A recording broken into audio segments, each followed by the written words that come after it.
Hello honeys, it's yours and welcome back to my channel. Today we are tackling the topic of hair porosity. Now, I know the natural hair community is filled with these big scientific words and they make it really complicated for some of us who like to keep it simple.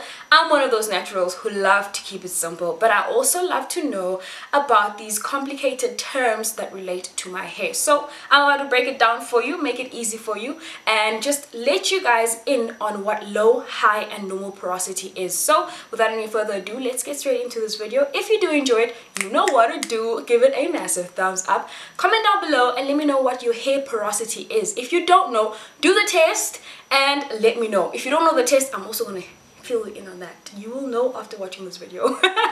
Otherwise, do subscribe if you haven't already. I love you guys so much and enjoy. Mwah. Hey there. It's y'all's channel. In simple terms, hair porosity is your hair's ability to absorb and retain moisture. Simple as that. That's it. No other scientific word.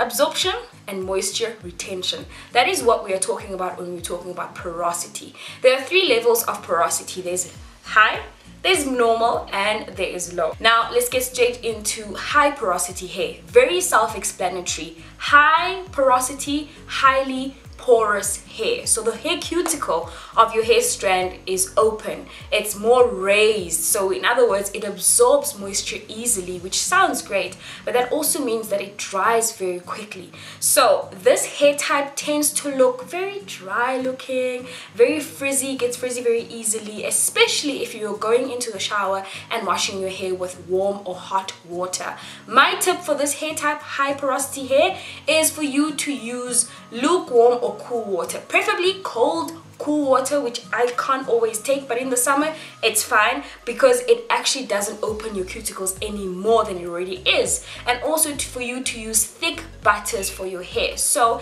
yes, use your water-based leave-in conditioner, but then lock in all the moisture and seal it with something thick, something that you know will actually close that cuticle and allow moisture retention for longer. So that is high porosity in a jits. I know I'm not trying to complicate things, so I'm not going to give you a very long complicated explanation. That is it. High porosity hair absorbs water very easily, but also loses water very easily. Moisture retention is minimal, and that's not always a good thing because this hair type tends to dry very quickly. There, summarized. Done.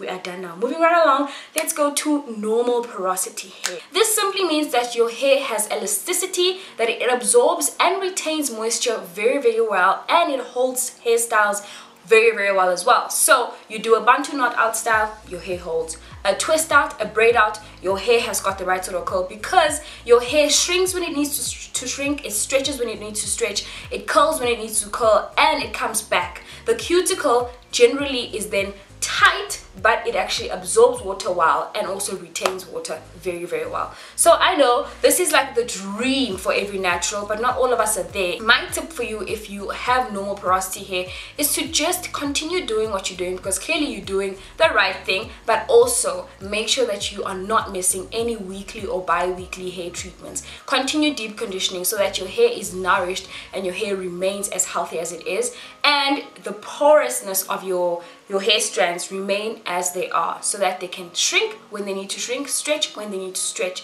and also just get back to its healthy state when it needs to. So that is normal porosity. Let's get straight into low porosity hair. So low porosity hair generally means that your cuticle is flat and very compact. This is not always a good thing because yes, normal porosity has got a compact cuticle, but it does absorb and retain moisture well. But here's where the difference lies. When you have low porosity hair, your cuticle is flat, yes, and it is compact. However, when it does absorb whatever water it does absorb, it retains it for a little too long. So your hair would generally take very long to dry. Oils, when you do apply them, anything thicker than water basically sits on your hair, and you then end up having product buildup. My tip for low porosity hair is for you to clarify often. To get rid of product buildup, you need to then shampoo. Once you've gotten that right, you can then move on to clarifying maybe twice a month or only once a month like most naturals do. But if you are suffering from low porosity hair, trust me, clarification is your best friend. You always have to press that reset button and get your hair into a routine where it can actually just just absorb moisture, retain it, and not have product buildup, and also absorb oils normally like normal porosity hair would. So yeah, those are the 3 levels. So now let's talk about doing the porosity test. How do you test for your hair porosity, Yolanda? Well, it's pretty easy. Just fill up a container with water, a clear container or a glass, okay? It's probably easier with a glass, but the idea of hair in a glass is kind of nasty. But anyway, I would just take iskaftinyana that's clear and fill it up with water, pull out a hair strand or 2 or 3 and dip it in there. So you don't dip it facing down, you sort of want to lay it on the bed of water. Does that make sense? If your hair sinks immediately straight down to the bottom of the glass or the container, you have high porosity hair. If the hair strand floats, you have low porosity hair. And if the hair slowly makes its way down to the bottom of the container or the bottom of the glass, you have normal porosity hair, because it does take time to absorb the moisture, but it's also retaining the moisture, remember? So that's why it's working its way down, but very, very slowly. So yeah, that is as easy as that. That is how you test for your hair's porosity level. Simple, easy, breezy. I hope you guys found this very, very helpful. I had to go back to my notes before doing this video. If you guys want to take notes, let me know. Also, if you want me to do a video giving you product examples of what you can use for your hair's porosity, then let me know down in the comment box below, because that would probably be more useful than this video. But we needed to do an introduction so that we sort of lay the foundation, and then from there we build it, put the pillars and the roof. So the products would probably be the roof. Anyway, let me know in the comments box, and of course don't forget to subscribe if you haven't already. I love you guys so much.